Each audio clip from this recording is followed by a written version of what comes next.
एक तर 94वा नारळी सप्ताह तो आहे मसोबाच्या वाडीत. एक गाव बाबांचं जन्मगाव आणि तिथे आज राज्याचे मुख्यमंत्री महोदय तिथे आले.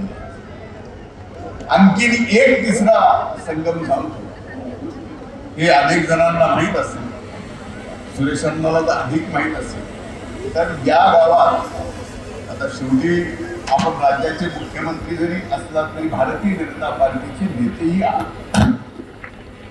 त्यामुळे हे सांगणं माझं कर्तव्य आहे की या गावात अनेक निवडणुकीत भाजपच्या विरोधात 0 मतदान करतो. एकदा रिकाउंटिंग घेतली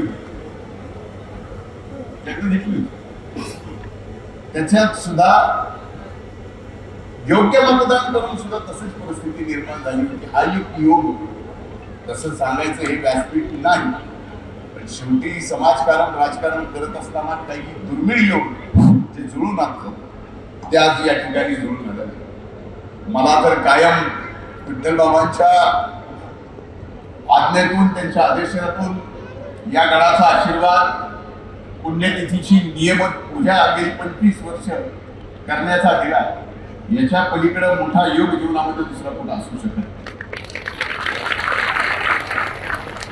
आज मी या प्रसंगी बीड जिल्ह्याचा एक सुपुत्र या नात्यानं, एक कार्यकर्ता या नात्यानं आपल्या आदरणीय लोकप्रिय मुख्यमंत्र्यांचं या बीड जिल्ह्याच्या मातीत, या संतांच्या भूमीत, या वारकरी संप्रदायांच्या भूमीत आणि ऊसतोड मजुरांच्या या भूमीत मी मनापासून त्यांचं स्वागत करतो.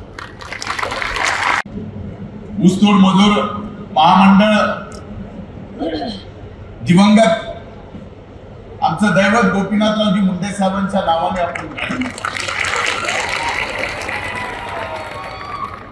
आणि ते महामंडळ त्याच्यात कायद्यात रूपांतरित केलं. दिवंगत अजितदादांनी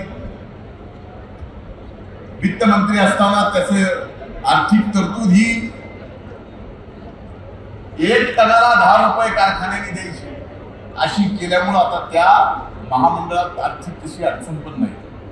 फक्त एकच विनंती आहे की ते महामंडळ आपल्याकडं घेऊन त्याचं योग्य पद्धतीने काम होणं आवश्यक आहे. कारण आता महामंडळात पैसे आहेत, पण त्याचा फायदा हा ऊसतोड मजुरांना या ठिकाणी झाला पाहिजे. त्याच्याशिवाय आमचं जीवन बदलू शकत नाही. एवढीच या निमित्तानं, आज भैनीनाथ गडाच्या या नारळी सप्त्याच्या निमित्तानं आपण इथं उपस्थित आहात, त्याबद्दल मी विनंती करतो. थांबतो. जय हिंद, जय महाराष्ट्र.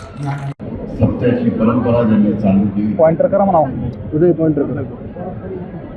हरी जास्त पुढे नको बाबा.